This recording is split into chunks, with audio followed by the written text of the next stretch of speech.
નમસ્કાર મિત્રો, જય શ્રી કૃષ્ણ. સ્વાગત છે તમારું આપણી યુટ્યુબ ચેનલમાં. તો વાલા ભાઈઓ તથા બહેનો, તમને જણાવી દઈએ કે જે પેન્શનરો છે તેના માટે ખુશખબર આજરોજ તારીખથી સૌથી મોટા આવ્યા છે.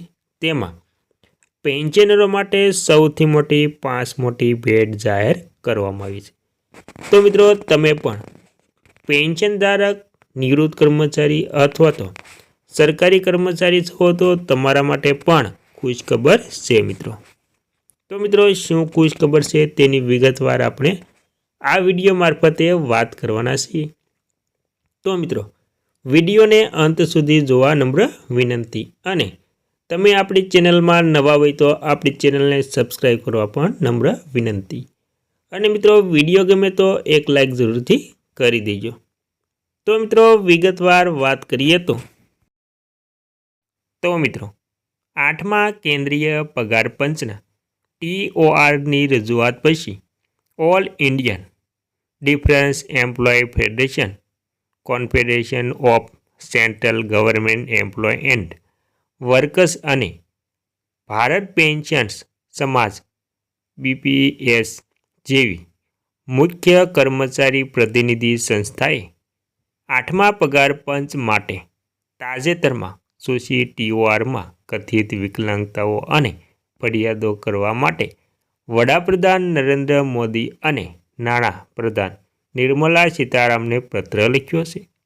તેમાં 8મા પગાર પંચ, જેમાં કેન્દ્રીય 3 નવેમ્બરના રોજ 8મા પગાર પંચ માટે સંદર્ભ શરતો TOR સૂચિત કરી હતી, પરંતુ સંભવિત અમલીકરણ તારીખ અંગે એક નવો વિવાદ ઊભો થયો છે.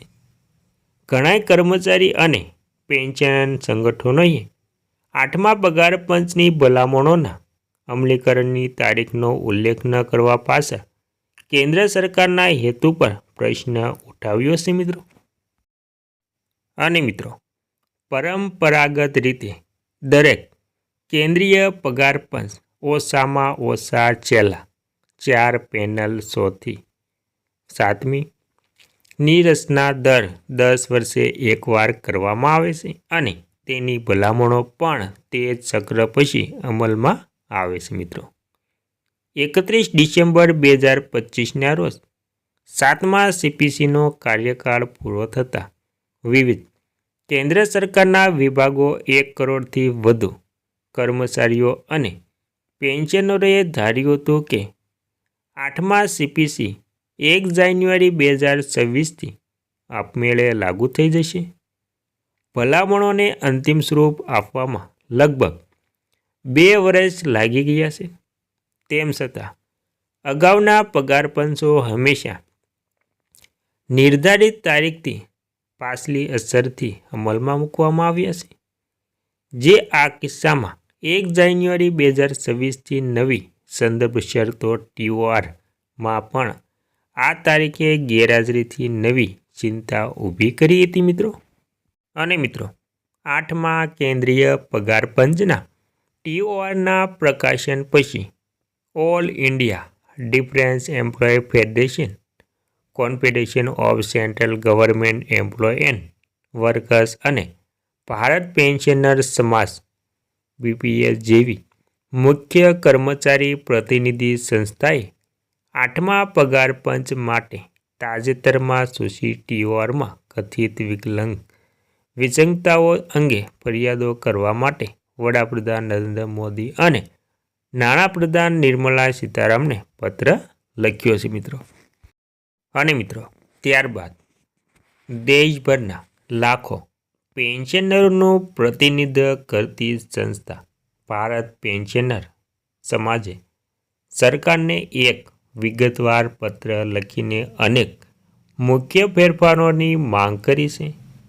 સંગઠનોનું જણાવવું છે કે વર્તમાન TORમાં પેન્શનરોને લગતા મહત્વપૂર્ણ મુદ્દાઓ સમાવેશ થતો નથી, જેનો તાત્કાલિક સમાવેશ થવો જોઈએ.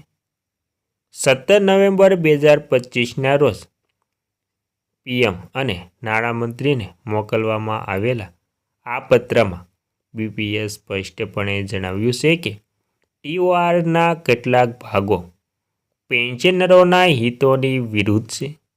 ખાસ કરીને નોન કોન્ટ્રીબ્યુટરી પેન્શન યોજનાઓનો અનફંડેશન ખર્ચ શબ્દ દૂર કરવો જોઈએ, કારણ કે તે પેન્શનરોને બોજ તરીકે દર્શાવે છે મિત્રો. અને મિત્રો હવે અંતમાં જાણી લઈએ તો બીપીએસ દ્વારા કઈ માંગણીઓ કરવામાં આવી છે મિત્રો. તો મિત્રો 8મા સીપીસીની ભલામણો 1 જાન્યુઆરી 2026થી લાગુ થવી જોઈએ. બીપીએસે જણાવ્યું હતું કે દરેક પગાર પંચની જેમ 8મા સીપીસી ભલામણો 1 જાન્યુઆરી 2026થી લાગુ થવી જોઈએ. ત્યારબાદ આ તારીખથી 1986, 1996, 2006 અને 2016માં 100થી 5મી, 6ઠ્ઠી અને 7મી સીપીસી પણ લાગુ કરવામાં આવી હતી. તેથી આને ટીઓઆરમાં સ્પષ્ટ કરવાની જરૂર છે. પેન્શન સુધારણા અને અનફંડ ખર્ચ શબ્દ દૂર કરવાની માંગ સંગઠનોના મતે ટીઓઆરમાં પેન્શન સુધારણા, પેન્શન સમાનતા અને પેન્શનરોના અધિકારો અંગે સ્પષ્ટ માર્ગદર્શનનો અભાવ છે મિત્રો.